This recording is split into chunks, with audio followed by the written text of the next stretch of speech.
Ini sepertinya ada dua perspektif yang berbeda antara Bang Hensat dan juga Bang Kodari. Bang Kodari, apakah mungkin diyakini oleh Bang Hensat bahwa Kaisang tetap akan maju di Jakarta? Secara positioning Bang, nomor satu atau jadi nomor duanya kalau untuk konteks? Ini baru dialog yang menarik ini. Kalau sama Wah. nggak seru, ya senang sekali saya. Sering-sering lah dengan Bang Hensat biar kami beda-beda ini nanti biar rakyat yang menentukan lah ya mana yang kejadian gitu. Yang pertama Jadi, begini soal oke. Anies. Kalau saya berasumsi bahwa Anies pada hari ini tetap maju ya. Pertama gini loh. Jangankan gubernur, pilpres saja kata orang diganjal nggak bisa maju lah batal maju. Pilpres aja maju, apalagi gubernur kan gitu. Itu Ya. satu.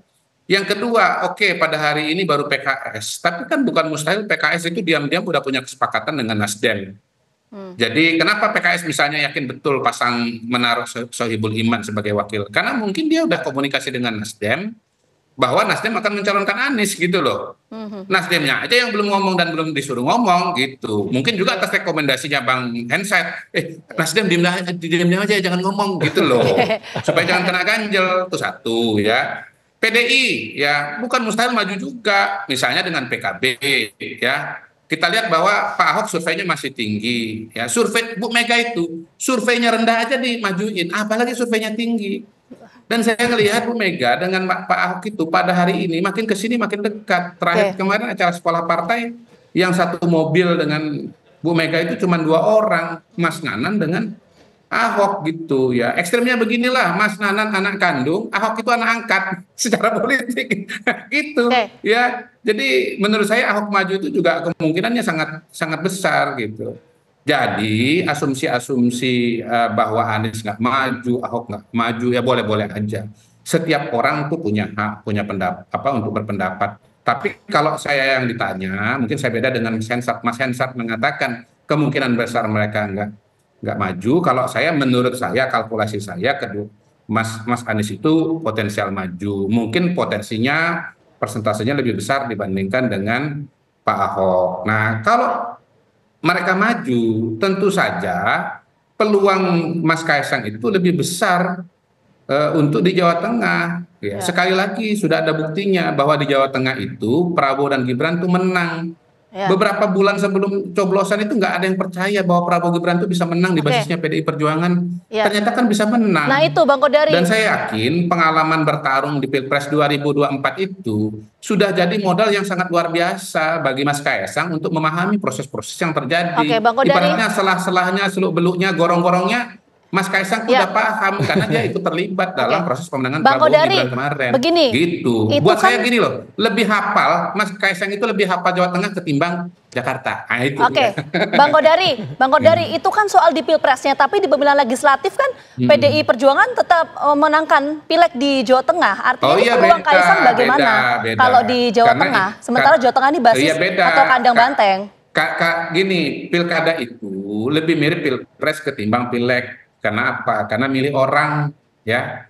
Itu Mas coba lihat surveinya itu Mas Kaisang. Mas Kaisang itu belum deklarasi, belum sosialisasi, bahkan batuk aja pun belum di Jawa Tengah itu udah nomor 1. Apalagi kalau beliau sosialisasi, apalagi kalau beliau menggerakkan mesin politik, apalagi kalau misalnya beliau kampanye untuk nanti sebagai calon gubernur. Saya hakul yakin beliau akan unggul di Jawa Tengah. Baik, unggul di Jawa Tengah Bang Henry Satrio, tapi sepertinya secara kalkulasi kita harus juga melihat lawannya Bang. Lawannya tangguh-tangguh kalau untuk di Jakarta, kalau Bang Hensat meyakini Kaisang akan bertarung dengan nama Anies yang menurut Bang Hensat tidak mungkin maju di Jakarta. Di-unmute dulu, Bang Hensat. Ini saking semangatnya ngomong sampai lupa di-unmute nih Bang Henry Satrio. Saya nggak bilang nggak maju, saya bilang misteri masih. Karena menurut saya perhitungan hari ini Anies memang masih misteri dia bisa maju atau tidak. Karena itu tadi saya per hari ini belum menemukan alasan kenapa Prabowo atau Jokowi bisa memberikan tiket untuk Mas Anies maju ke Pilpres atau ke Pilkada Gubernur, karena itu akan berpengaruh ke 2029. Jadi saya belum ketemu tuh alasannya. Nah kalau sementara Mas Kaisang sekarang pasti dia aiming yang tinggi dulu. Aiming yang Jakarta. Dan kalau tadi ditanya kira-kira mau nomor 1 atau nomor 2, buat apa anak presiden ketua umum maju untuk nomor 2? Yang penting kan nomor 1 lah, sebagai gubernur lah. Itu paling mungkin. Jadi per sekarang dia akan jajaki dulu Jakarta. Sampai akhirnya kemudian Kalau memang dirasa tidak bisa, ya dia akan pindah ke Jawa Tengah, kan begitu aja. Mas Kaisang ini kan udah kayak akap antar kota antar provinsi. Dimulai dari Depok dulu, kemudian pindah ke Jakarta, terus kemudian di Jawa Tengah, sekarang Jakarta lagi. Kan itu kan semuanya dicari aja. Cocoknya sama siapa Bang Hensat kalau di Jakarta Kaisang? Cocoknya dipasangkan sama siapa Bang?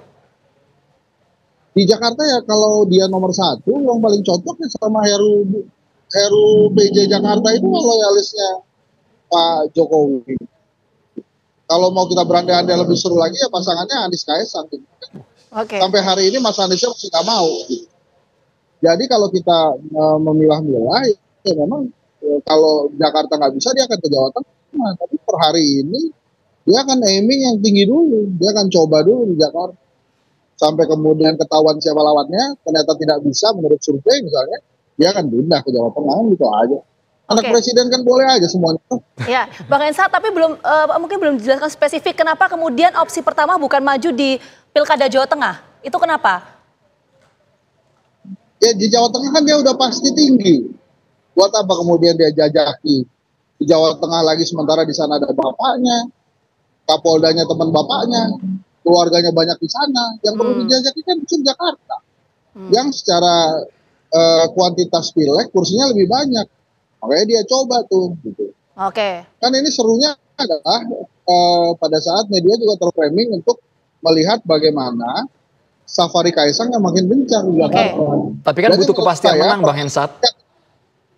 Ya makanya dia coba dulu Mas Andro hari ini. Dia nanti akan lihat naik nggak survei elektabilitasnya dia. Kemarin dia belum belusukan ya untuk keluar 1% itu. Nah, sekarang dia belusukan, sekarang dia jalan-jalan. Nanti baru kita lihat hasilnya gimana. Kalau nggak bisa juga baru pindah.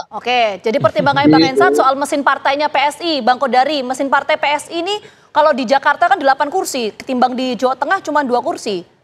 Oh, bukan. Ya, saya tidak mempertimbangkan itu sama sekali. Saya mempertimbangkan Kaisangnya sebagai anak presiden. Silakan Bang Kodari. Kalau dia mau maju Jakarta, Jawa Tengah juga oke. Gak ada kaitannya sama kursi PSI. Dua-duanya bagus ya Bapak-Bapak ya. Silakan Bang Kodari.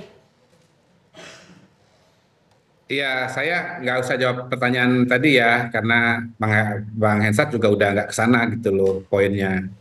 Jadi intinya kalau saya begini, bahwa syarat untuk maju itu nomor 1 harus ada analisis kuantitatifnya. Kuantitatifnya itu sudah sangat jelas, sudah sangat confirm ya dari berbagai lembaga bahwa Kaisang itu lebih besar, lebih berpeluang di Jawa Tengah ya ketimbang di Jakarta. Lalu kualitatifnya Bang Hensat mengatakan bahwa belum tentu Anies atau Ahok maju. Kualitatifnya ya. Kalau menurut saya ya walaupun ini lebih sulit dipastikan, namanya juga kualitatif kan subjektif. Peluangnya Anies maju itu besar. Kenapa? Tadi saya sudah jelaskan. PKS bisa dengan Nasdem, ya. Bahkan jangan-jangan bisa juga nanti PKS dengan PDIP. Katakanlah misalnya Nasdem dan PKB-nya nggak mau ya mendukung Anies gitu. Ya masih ada PDIP, ya PKS dan PDIP, entah Anies Andika, entah Anies Ahok atau siapapun juga gitu. Jadi intinya sih kalau bicara survei kan sudah Kompas kan udah publikasi tuh bahwa surveinya Kaisang di Jakarta itu cuma 1%. Saya kira teman-teman PSI maupun Mas Kaisang sendiri juga sudah tahu bahwa angkanya itu ya kecil, terlalu kecil gitu. Sehingga kalaupun misalnya ini dikatakan keliling untuk menaikkan elektabilitas mungkin iya. Tetapi saya lebih melihatnya sebagai gini. Saya tuh sampai level tertentu agak membandingkan Mas Kaisang ini dengan AHY ya, Agus Harimurti Yudhoyono ketika dulu baru menjadi ketua umum Partai Demokrat. Dia membangun profilnya dulu, komunikasi ke sana, komunikasi ke sini sebagai ketua umum partai. Nah yang kedua, saya membayangkan juga sampai level tertentu, kalau Mas Kaisang memaksakan diri maju sebagai calon gubernur di Jakarta, maka Mas ini kira-kira akan mengalami situasi seperti Mas AHY dulu pada Pilkada 2017 itu gitu loh. Terutama di panggung debat ya, ketemu dengan Anies, pinter ngomong, ketemu dengan Ahok sudah praktek. Nah per hari itu kerepotan, apalagi hari ini Anies udah pinter ngomong, udah praktek lagi. Yang bisa ngadepin Anies itu ya kepala daerah juga yang bisa ngomong gitu loh. Bahkan kepala daerah yang pintar ngomong juga. Makanya saya bilang walaupun surveinya masih belum setinggi Anies, Ridwan Kamil itu punya peluang. Kenapa? Dia itu sudah praktek bahkan lebih panjang daripada Anies karena Anies baru Jakarta. Sementara kalau Ridwan Kamil itu sudah 2 loh. Kota Bandung yang notabene juga kota besar, lalu kemudian Provinsi Jawa Barat yang jauh lebih luas dan jauh lebih banyak penduduknya daripada Jakarta. Lalu Ridwan Kamil juga pinter ngomong gitu loh. Nah itu Anies itu kalau ketemu Ridwan Kamil tuh bisa terjengkang dia. Nah itulah yang harus dilakukan, bukan dengan mendorong Mas Kaesang. Ini Mas Hensat ini kan jebakan Batman teman-teman sekalian gitu loh. Harusnya majukan yang kuat melawan Anies yaitu Ridwan Kamil. Terima kasih Gitu. Bang Kodari dan juga Bang Hendy Satrio. Kita tunggu bersama nanti kejutan dari Ketua Umum PSI Kaesang Pangarep di Jakarta atau Jawa Tengah jadinya.